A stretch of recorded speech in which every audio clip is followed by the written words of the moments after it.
Selamat pagi, saudara-saudara sekalian, Bapak Ibu yang terkasih. Kita bertemu di channel Sang Penghujat kali ini. Untuk kesempatan kali ini, saya ingin melanjutkan pembahasan kita mengenai apologetika atau pembelaan iman. Sebenarnya saya sendiri tidak perlu membela iman apapun juga. Iman saya adalah keyakinan saya sendiri, iman Anda adalah keyakinan Anda sendiri. Namun di sini kita membandingkan apa yang kita sikapi mengenai kekristenan, terutama di dalam membedah Alkitab kita sesuai dengan keyakinan umat Nasrani, baik itu dari kalangan Katolik maupun kekristenan itu sendiri. Pada kesempatan kali ini kita masih tetap ngobrol bebas, santai, serius, dan menyenangkan. Itulah makanya di sini saya tidak mengutip ayat-ayat Alkitab seperti di video-video saya yang lain, karena khusus untuk episode-episode di video dalam daftar kebenaran Alkitab ini, kita ngobrol bebas. Setahu kita, yang bisa kita mengerti, yang bisa kita obrolkan, kita kupas sedalam-dalamnya, seluas-luasnya untuk kebaikan kita semua. Istilah apologetika hanya saya ambil karena kebanyakan para teolog mencoba untuk membela iman mereka. Ya monggo silakan aja untuk mereka. Mereka akan membela habis-habisan iman mereka. Iman Nasrani, kekristenan mereka. Dan inilah yang justru menyenangkan buat saya untuk menyoroti lebih jauh seberapa hebat apologetika mereka itu. Pada kesempatan kali ini, kita akan masih berputar-putar di luar kristologi itu sendiri. Saya belum membahas mengenai Kristus Yesus, tetapi kita membicarakan di luar Yesus itu dulu. Baru nanti pada kesempatan mendatang, jika memang memungkinkan, saya akan mengupas mengenai Yesus itu sendiri. Sekarang kita akan mengupas mengenai Alkitab kita. Bible, Holy Bible, ini yang kita kupas. Dengan masih menggunakan pengertian Alkitab kita dari LAI, Lembaga Alkitab Indonesia, terjemahan baru yang paling banyak dipakai saat ini. Walaupun ada jenis-jenis versi lainnya sebagai penunjang. Itu silahkan saja dapat Anda gunakan. Kalau ditanya, Alkitab itu isinya apa? Lantas jawaban Anda apakah yang paling tepat untuk menjawab pertanyaan tersebut? Di sini saya akan mengutip dari Wikipedia dan juga dari website yang lain. Oleh Wikipedia disebutkan, Alkitab adalah sebutan untuk sekumpulan naskah yang dipandang suci dalam Yudaisme dan kekristenan. Jadi, Alkitab hanyalah kumpulan naskah yang dipandang suci. Karena ada kata dipandang, berarti penekanannya pada asumsi, pada penafsirannya. Tiap orang bisa berbeda-beda. Dipandang suci, tergantung siapa yang memandang. Bisa memandang atau tidak. Kalau memandang dengan mata, ya kalau tidak buta. Kalau buta, ya jelas tidak dapat memandang. Nah, Kata memandang berarti abstrak, terlalu subjektif, tergantung siapa orangnya yang memandang. Kita lihat kalau di pengertian yang lain. Saya ambil dari web yesushidup.wordpress.com. Di sini disebutkan, berdasarkan bentuk tulisan dan isinya, Alkitab dapat dikelompokkan sebagai berikut, yakni 1 Perjanjian Lama, 2 Perjanjian Baru. Nah, ini yang saya anggap paling tepat karena dia menuliskan berdasarkan bentuk tulisan dan isinya. Dia mendasarkan dari bentuk tulisan dan isinya. Berdasarkan objek yang nyata yang bisa kita lihat, kita pegang, kita telaah, kita analisa seperti yang selama ini saya lakukan. Di dalam video-video saya yang dapat Anda saksikan, kita membahas, mengulas bersama-sama. Jadi saya anggap, saya pribadi berasumsi bahwa jawaban dari website yesushidup.wordpress.com ini yang lebih tepat daripada Wikipedia yang mengatakan berisi naskah-naskah yang dipandang suci. Karena Wikipedia lebih memandang dalam sudut yang subjektif. Walaupun perlu diingat, apa yang ditulis oleh Wikipedia itu sama sekali tidak keliru. Betul, itu hanya naskah-naskah yang dipandang suci dan dikelompokkan. Tetapi jawabannya lebih subjektif, lebih ngambang. Sementara kalau jawaban dari website yang satu ini, jawabannya adalah secara objektif apa adanya dan dapat kita lihat secara konkret. Ini adalah pembedanya di situ. Nah, sekarang kita lihat. Kalau isi Alkitab adalah Perjanjian Lama dan Perjanjian Baru. Kita telah lebih lanjut. Apakah arti dari kata perjanjian itu? Oleh KBBI, Kamus Besar Bahasa Indonesia, kata perjanjian ini diartikan persetujuan tertulis atau dengan lisan yang dibuat oleh dua pihak atau lebih. Masing-masing bersepakat akan menaati apa yang tersebut dalam persetujuan itu. Inilah yang dijabarkan oleh KBBI mengenai arti dari kata perjanjian, yakni persetujuan tertulis atau dengan lisan yang dibuat oleh dua pihak atau lebih, masing-masing bersepakat akan menaati apa yang tersebut dalam persetujuan tersebut, dalam perjanjian tersebut.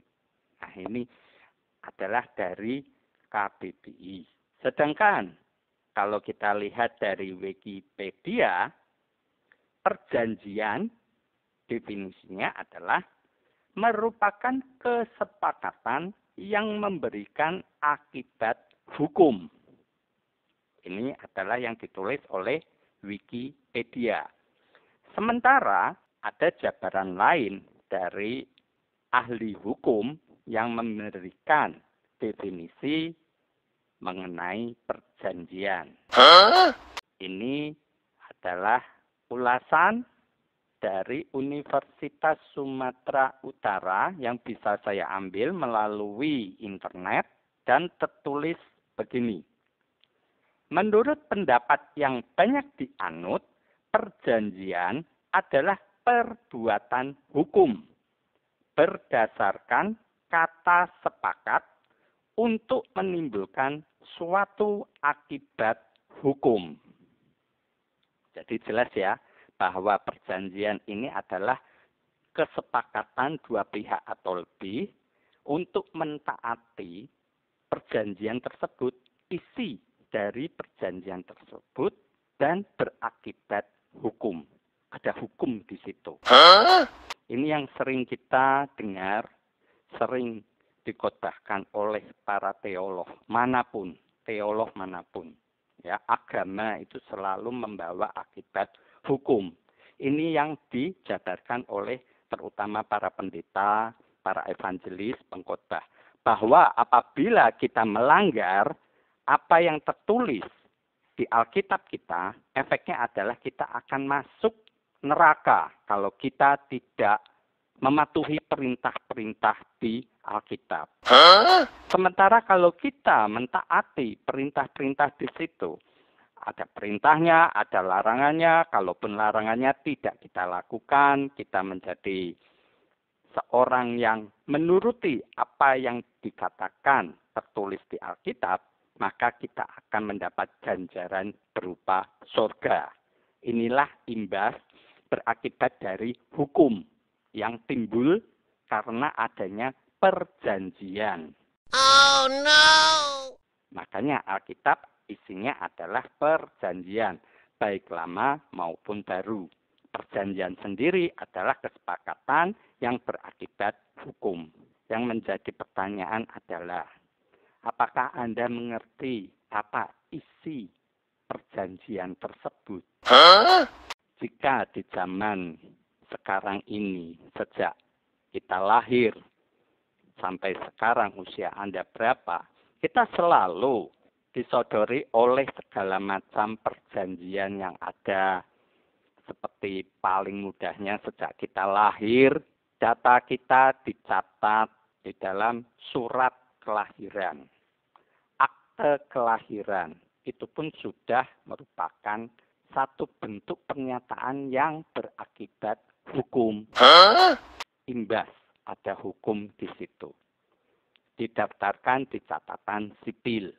Begitu juga dengan KTP kita, tanda pengenal kita. Itu semua mempunyai imbas hukum. Tulisan-tulisannya harus jelas dan tidak menimbulkan multitafsir.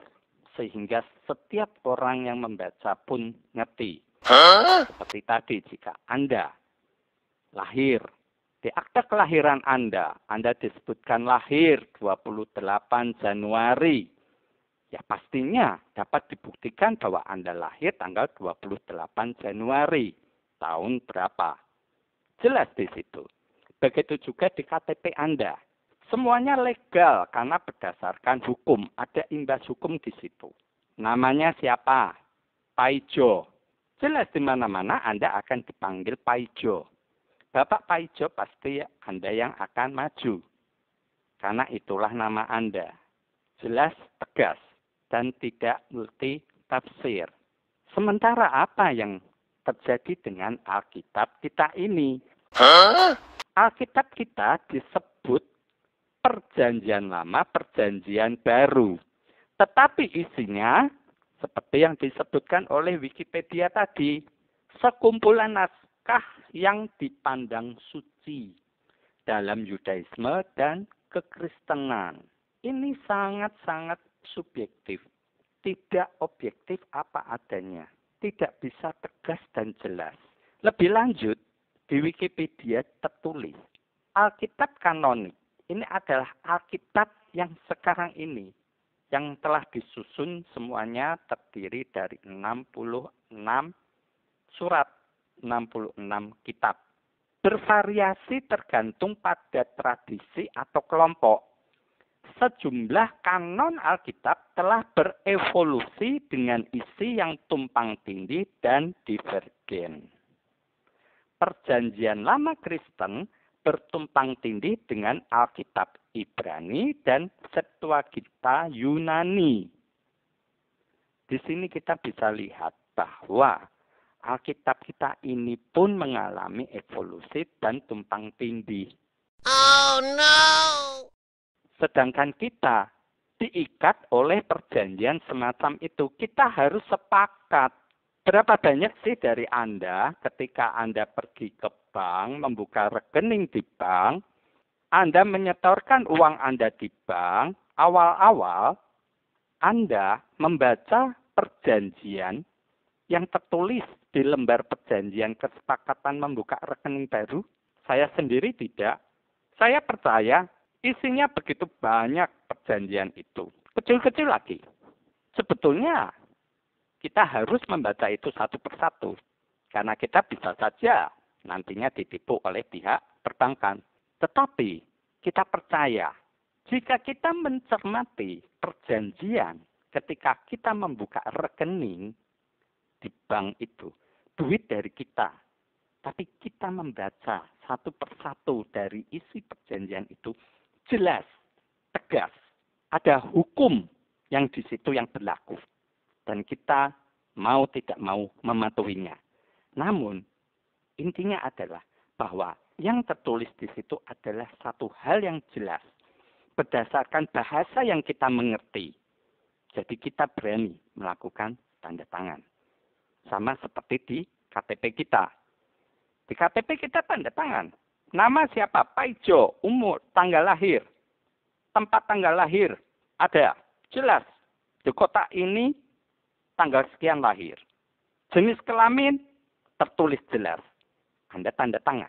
Sekarang mengenai Alkitab, ini adalah sama seperti sodoran tadi. Seperti sodoran KTP, seperti sodoran untuk pembukaan rekening di bank. Anda tanda tangan, Anda diikat oleh satu kesepakatan. Seperti tertuliskan bahwa perjanjian ini adalah kesepakatan. Anda sepakat. Apa Anda nggak mikir bahwa Anda sepakat itu dengan naskah yang seperti apa? Tulisan seperti apa? Kok Anda mau-maunya sepakat?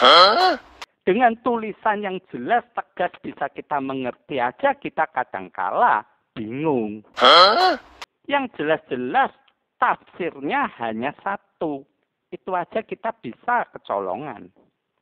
Sekarang kita diikat oleh kesepakatan dengan suatu naskah yang tidak jelas, dengan bahasa yang tidak kita mengerti, tapi justru kita mau-mau saja. Nalar kita di mana?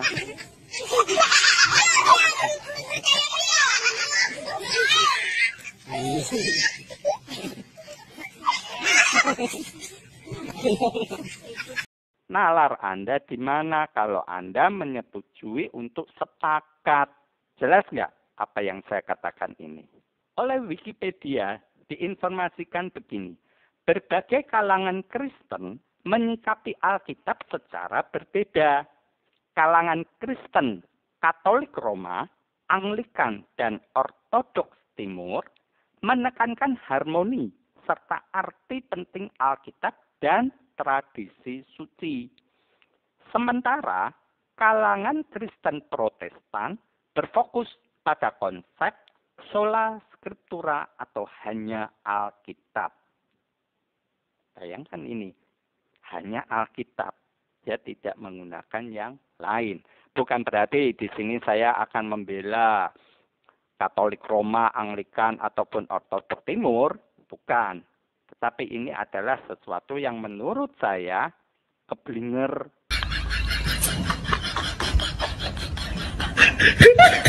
Ini adalah orang yang mabuk agama. Hanya mengatakan sola scriptura, hanya Alkitab saja sudah cukup. Tidak perlu literatur yang lain, naskah lain, pengetahuan lain. Cukup di Alkitab dan dibahas di situ. Dan setuju bahwa diikat secara hukum. Ingat, perjanjian berakibat hukum. Ada konsep hukum di sini. Anda tidak taat, masuk neraka. Anda taat, ganjarannya surga. Itu adalah efek hukum. Makanya tertulis perjanjian, baik lama maupun baru. Tetap berimbas kepada hukum.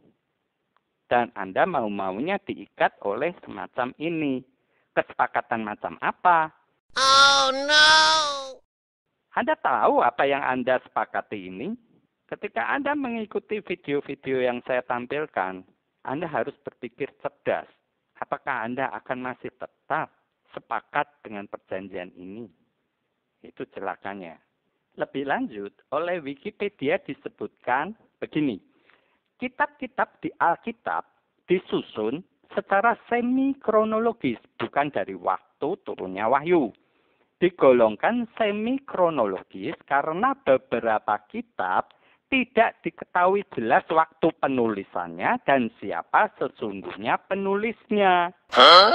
Sedangkan beberapa kitab lainnya merupakan kumpulan tulisan yang dikelompokkan menurut gaya penulisannya. Oh no! Anda tinggal nalar sendiri. Jika satu perjanjian tidak jelas yang nulis, terus gaya tulisannya juga berbeda-beda. Sementara kalau kita membuka rekening baru di bank aja, penulisannya ya cuma satu. Menurut berdasarkan hukum yang jelas tegas, bahasa yang bisa kita mengerti. Sementara Alkitab kita ini sudah merupakan penerjemahan dari naskah aslinya. Apakah Anda sepakat dengan apa yang ditulis oleh LAI, Lembaga Alkitab Indonesia kita ini? Dan Anda main setuju aja. Yang juga harus kita pertimbangkan secara cermat adalah isi dari Alkitab kita ini.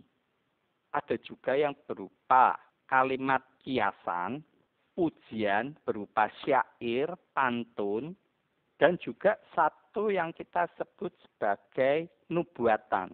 Jadi belum terjadi. Lantas, jika hukum yang Anda taati itu masih ngambang, tidak karuan penjelasannya, yang ditulis itu maknanya bisa nggak cuma ganda, tapi banyak arti, bagaimana Anda bisa yakin dengan itu semua? Bukankah sungguh sangat konyol jika kita mau membuat perjanjian dengan seseorang atau dengan satu pihak, sementara yang tertulis di situ adalah berupa pantun, sehingga kita harus membuat penafsiran. Ya, kalau penafsiran kita seperti yang membuat naskah tersebut, jika berbeda, bukankah konyol untuk kita mau menaati hal tersebut? Terlalu ambigu, ngambang, membingungkan. Tapi justru itulah kekristenan. Itulah yang terjadi dari dahulu sampai sekarang. Ini juga membuat saya bertanya-tanya, apakah orang-orang Kristen ini tidak menyadari hal itu dari dahulu ya? Bukankah isi Alkitab itu begitu rancu? Ada syair, ada puisi, cerita-ceritanya juga hampir banyak yang tidak masuk akal. Sesuatu yang di luar nalar. Ada cerita sejarahnya. Kita diikat perjanjian semacam itu. Janji seperti apa? Tapi jelas hukumnya itu yang selalu dijabarkan kepada kita. Digembar-gemborkan, diserukan oleh para pendeta. Bahwa kita akan menerima ganjaran ke surga atau kita dihukum di neraka. Ada punishment, ada hukuman kalau kita melanggar. Lah, sementara kesepakatannya pun kita tidak jelas. Arti dari setiap kata-kata di Alkitab itu menimbulkan banyak penafsiran. Untuk itulah makanya muncul banyak aliran. Baik Katolik, kekristenan, terutama kekristenan. Berjibun banyaknya dan kita pun lihat pendeta yang satu dengan pendeta yang lain saling gontok-gontokan. Seharusnya kita sebagai jemaat Kristen, kita mulai mengerti. Ada yang tidak beres. Nah, yang tidak beres dari mana? Ya jelas dari Alkitab ini sendiri. Karena begitu banyaknya penafsiran. Lantas mengapa kita mau diikat dengan perjanjian? Kan sungguh konyol. Inilah yang saya kritisi, yang saya jabarkan kepada Anda. Saya belum masuk lagi kepada mengenai kristologinya. Kita masih ada di luar yang disebutkan oleh mereka sebagai apologetika, pembelaan iman. Ya saya dari luar dulu, dari Alkitabnya dulu, dari sebuah buku yang merupakan kumpulan naskah yang dipandang suci. Namun isinya merupakan perjanjian, satu kesepakatan yang berimbas berakibat pada hukum. Kita mendapatkan reward and punishment. Rewardnya, penghargaannya adalah surga, mahkota kemenangan, bla bla bla bla. Punishmentnya adalah neraka. kita dibakar di situ, kita dihabisi di situ. Karena dianggap melanggar. Lah melanggar apa kalau kesepakatannya aja kita tidak tahu? Sungguh naif sekali, konyol sekali. Semoga dengan apa yang saya jabarkan ini, Anda mulai tersadar, tidak mabuk agama. Repot kalau Anda mabuk. Orang mabuk itu pasti teler, hanya tidur. Kalau setengah sadar, mulutnya teriak-teriak. Tidak bisa diajak diskusi. Tai kambing pun saya ngomong coklat pasti dimakan. Ya karena orang mabuk.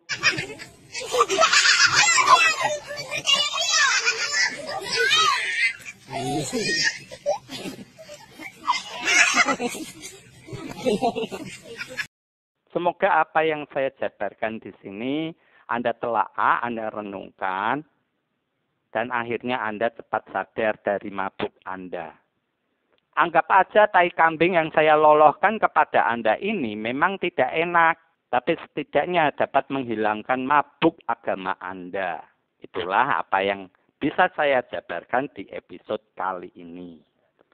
Semoga bisa menambah iman Anda, kesadaran Anda, kewarasan Anda mengenai Alkitab kita ini terhadap kekristenan dewasa ini. Terima kasih untuk segenap perhatian yang Bapak, Ibu, saudara-saudara sekalian telah berikan di channel Sang Penghujat kali ini. Dan kita akan bertemu kembali di episode selanjutnya, tetap mengenai apologetika.